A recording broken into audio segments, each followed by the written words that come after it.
ان کو مجبوراً 10,000 ان سے کمانے کے لیے ان کو بیگ پکڑا کر ان کو دلی، پنجاب، ہریانہ، گوا، قطر یا کلکتہ بھیجتا ہے مزدوری کرنے کے لیے.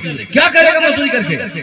50 سال تک آپ کا بیٹا دلی میں کٹے گا، فورمین بن جائے، ٹھیکیدار بن جائے، مگر ہمیشہ آپ کا بیٹا نوکر اور غلام کا غلام ہی رہے گا.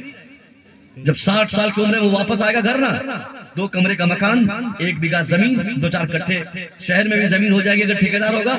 اس سے زیادہ کی ترقی کی امید ان سے نہیں کی جائے گی، کیونکہ وہ بیٹا دلی کا فورمین یا کلکتہ کا ٹھیکیدار بن چکا ہے، مگر ان کا قلم مضبوط نہیں ہے، ان کا نالج مضبوط نہیں ہے، ان کا علم صحیح نہیں ہے، ان کے پاس ایجوکیشن نہیں ہے، جس کی بنیاد پر وہ بچے ہمیشہ نوکر ہی رہیں گے. اور اگر آپ کے بچوں کو پڑھا کر دلی بھیجا، اگر آپ نے تعلیم یافتہ کر کے دلی بھیجا، اگر آپ کے بچے قاعدے سے 10 سال اسکول، کالج، مدرسے میں وقت دے کر تعلیم حاصل کر کے اگر باہر پڑھنے جائیں گے، کام کرنے جائیں گے، پھر ان کے کام کرنے کا انداز اور ایک جاہل کے کام کرنے کا انداز میں بہت فرق ہوگا.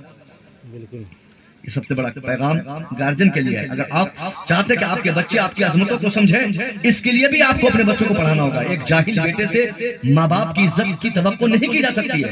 جس بیٹے کو والدین کی عظمتوں کا احساس تک نہیں، جو بیٹا ان باتوں کو جاننے پر بھی آمادہ نہیں کہ ہمارے ماں باپ نے کن کٹھنائیوں اور کن پرستتیوں سے گزر کے ہماری پرورش کی ہے، ان بچوں کو یہ کیسے معلوم ہوگا اور وہ کیسے آپ کے حقوق کے کام کریں گے اور وہ کیسے آپ کی عظمتوں کو سمجھیں گے؟ اس کے لیے بھی علم ضروری ہے. یہی وجہ ہے جو لوگ پڑھے لکھے رہتے ہیں وہ ماں باپ کی عزت زیادہ کرتے ہیں بنسبت ان کے جو دلی میں جا کر کام کرتے اور شادی کرا دیجئے، فون بیوی کو، فون سسرال میں، فون ساس کو. باپ بیچارہ دوائی کھانے والا کوئی گھر پہ کھلانے والا نہیں ہے، چارپائی پر لٹانے والا کوئی نہیں ہے، باپ کو روٹی بنا کر کھلانے والی اس کی بہو اس کے پاس نہیں ہے، مگر اس کی فکر نہ اس کی بہو کو ہے نہ بیٹے کو ہے، کیونکہ نہ نالج تو بیٹی کو ہے، نہ بہو کو ہے، نہ بیٹے کو ہے. آپ نے پڑھایا نہیں تو آج اس سے کیا امید کریں گے؟ صرف جلسے میں عظمت والدین کانفرنس میں خطاب کروا کر ایک بچے کو یہ جانکاری دلوا دینا وہ ماں باپ کی عظمتوں کو سمجھے، یہ ممکن نہیں ہے. پوسٹر سے، بینر سے، اشتہارات سے، ایڈورٹائز سے، پمپلیٹ سے، ان ساری چیزوں سے کافی نہیں ہے کہ ہم بچوں کو سمجھائیں کہ وہ ماں باپ کی عزت کریں.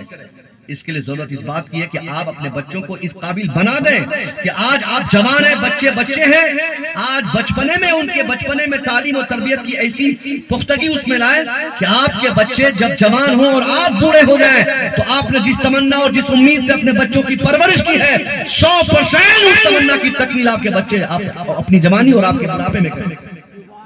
سبحان اللہ، سبحان اللہ. پہلے حقوق تو آپ کے ہیں نا، سبحان اللہ. پہلی ذمہ داری بچوں کی نہیں ہے، پہلی ذمہ داری ماں باپ کی ہے. عظمت والدین کانفرنس بہت ہوئے، ضرورت اولاد کبھی آپ نے کانفرنس کیا؟